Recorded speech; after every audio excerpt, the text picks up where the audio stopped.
现奶爸正在那个雅里综合武馆。之前我拍了橄榄球的影片，我觉得在运动员他们在比赛真的是超级热血，我不知道该怎么形容。我又有想要练习的一个作品，所以我就找到了这间武馆。得知今天他们有一个柔道比赛是蓝带，听说蓝再来是棕才是黑带，所以应该算是中等级的一个选手。那我个人是非常期待，不知道真的柔道比赛看起来会不会很震撼，我们就拭目以待。在这边奶爸要解释一下，这次的比赛是柔术而不是柔道，全名为巴西柔术。我在一开始完全搞错方向，一直在参考柔道的比赛影片，因为我是外行人，有讲错的地方可以在下方留言给大家知道哦。首先，柔道是以站立摔技为主，获胜的方式是以一本的全胜或半胜得分，使用技巧让对方背部着地就获胜了，所以胜负的节奏可以说是相当的快，并且不能用脚部的关节技让对方降服。而柔术是以关节技或窒息技为主，你可以想象一下，只要有可以折的地方，让对方痛到降服就获胜了。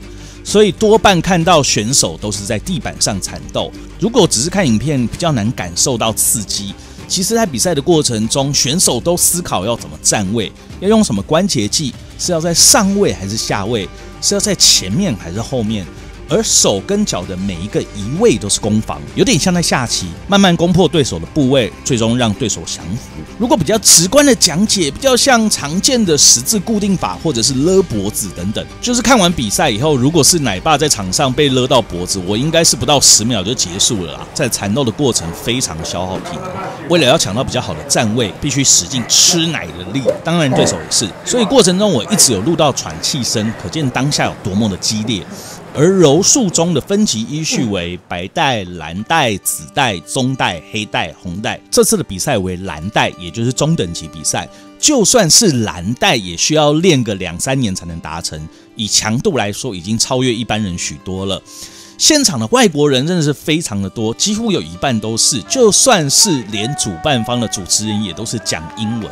我觉得待在这英文应该会变好。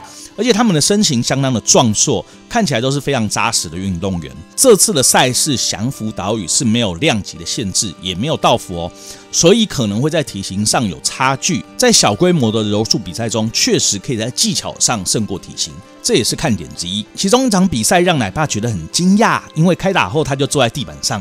一开始我真的是有看没有懂，想说都正式比赛了还坐着，后来在询问之下才知道这是战术。另外在赛程中有一段邀请赛，就是这2位，看上去都有点年纪了，但是他们都是紫带的高手，在过程中真的是非常刺激，很难用一首歌来诠释对战的过程。画面中站在上位的教练几乎有很多次都要降服对手，但下位的教练总是会逃掉。而且你看画面这推脸的动作，我不知道该怎么形容，就是觉得比赛真的很激烈，像是实战中才会碰到的事。其中有名台湾选手用看的气场就非常强，主要就是他的大腿有够粗的粗。据说他已经是在柔道取得黑带，有看影片的观众知道他是谁，可以在下方留言把他的资讯贴一下哦。最后，如果在比分上差距不大，就会有加时赛，就是把他们放在一个相对危险的位置，看谁可以先逃出来或让对方降服。哇，这真的是很刺激啊！如果一开始就被对方勒住了，后面就不用比了。就是因为这样，他们有很多的技巧可以逃，就觉得真的是有够猛的猛。好的，讲了那么多，我们马上来欣赏这次比赛的精彩片段。到底谁才是蓝带之王呢？如果喜欢奶爸的影片，可以订阅我的频道，这对我非常有帮助。我们马上开始吧。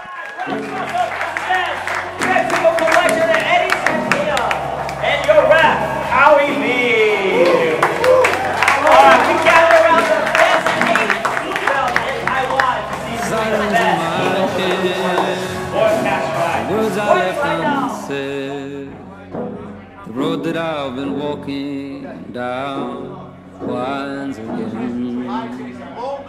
The silence in the dark, the violence in my heart.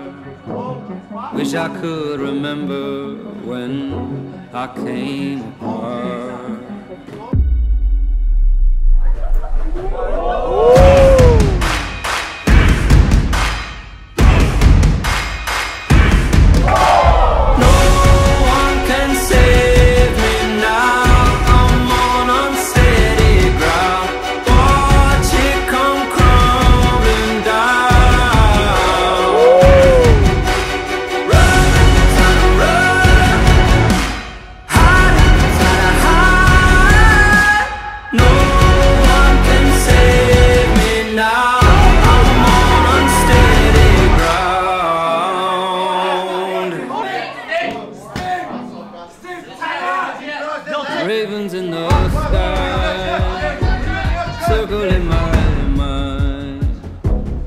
seems that I've had this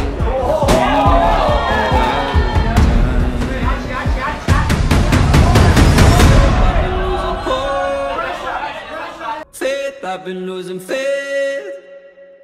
No one can save me now. I'm on unsteady ground. Watch it come crumbling down. Run, time to run. Hide, time to hide. No one can save me now. I'm on unsteady ground.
I told you, man, he have just a schmuck.